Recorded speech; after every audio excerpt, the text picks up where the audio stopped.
There was a certain man in Caesarea called Cornelius, a centurion of what was called the Italian regiment, a devout man, and one who feared God with all his household, who gave alms generously to the people, and prayed to God always. About the 9th hour of the day he saw clearly in a vision an angel of God coming in, and saying to him, Cornelius! And when he observed him, he was afraid, and said, What is it, Lord? So he said to him, Your prayers and your alms have come up for a memorial before God. Now send men to Joppa, and send for Simon, whose surname is Peter. He is lodging with Simon, a tanner, whose house is by the sea. He will tell you what you must do. And when the angel who spoke to him had departed, Cornelius called 2 of his household servants, and a devout soldier from among those who waited on him continually. So when he had explained all these things to them, he sent them to Joppa. The next day, as they went on their journey and drew near the city, Peter went up on the housetop to pray about the 6th hour. Then he became very hungry and wanted to eat. But while they made ready, he fell into a trance, and saw heaven opened, and an object like a great sheet bound at the 4 corners, descending to him and let down to the earth. In it were all kinds of 4-footed animals of the earth, wild beasts, creeping things, and birds of the air. And a voice came to him, Rise, Peter, kill and eat.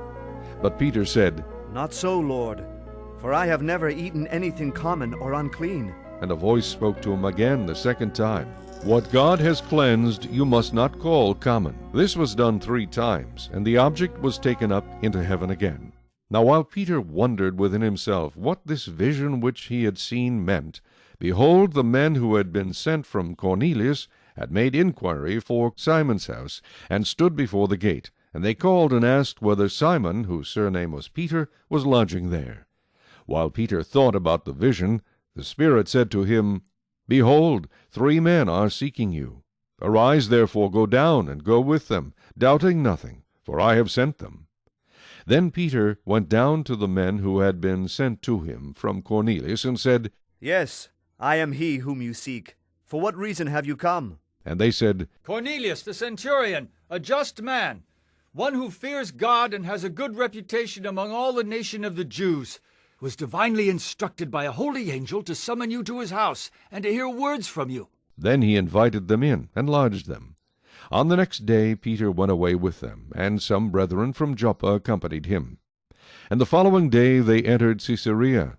Now Cornelius was waiting for them, and had called together his relatives and close friends.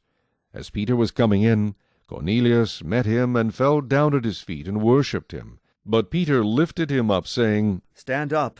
I myself am also a man. And as he talked with him, he went in and found many who had come together. Then he said to them, You know how unlawful it is for a Jewish man to keep company with, or go to one of another nation. But God has shown me that I should not call any man common or unclean. Therefore I came without objection as soon as I was sent for. I ask then, for what reason have you sent for me? So Cornelius said, 4 days ago I was fasting until this hour, and at the 9th hour I prayed in my house, and behold, a man stood before me in bright clothing, and said, Cornelius, your prayer has been heard, and your alms are remembered in the sight of God. Send therefore to Joppa, and call Simon here, whose surname is Peter. He is lodging in the house of Simon, a tanner by the sea. When he comes, he will speak to you. So I sent to you immediately, and you have done well to come. Now, therefore, we are all present before God, to hear all the things commanded you by God. Then Peter opened his mouth and said, In truth, I perceive that God shows no partiality, but in every nation, whoever fears him and works righteousness is accepted by him. The word which God sent to the children of Israel, preaching peace through Jesus Christ, he is Lord of all, that word you know, which was proclaimed throughout all Judea, and began from Galilee after the baptism which John preached, how God anointed Jesus of Nazareth with the Holy Spirit and with power, who went about doing good and healing all who were oppressed by the devil, for God was with him. And we are witnesses of all things which he did both in the land of the Jews and in Jerusalem, whom they killed by hanging on a tree. Him God raised up on the third day, and showed him openly, not to all the people, but to witnesses chosen by God, even to us who ate and drank with him after he arose from the dead. And he commanded us to preach to the people, and to testify that it is he who was ordained by God to be judge of the living and the dead.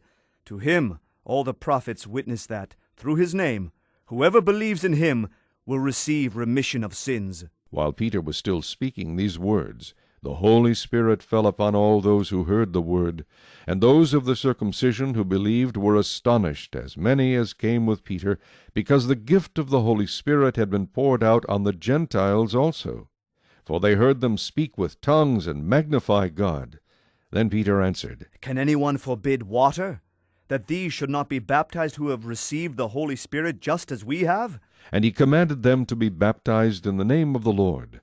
Then they asked him to stay a few days. Chapter 11.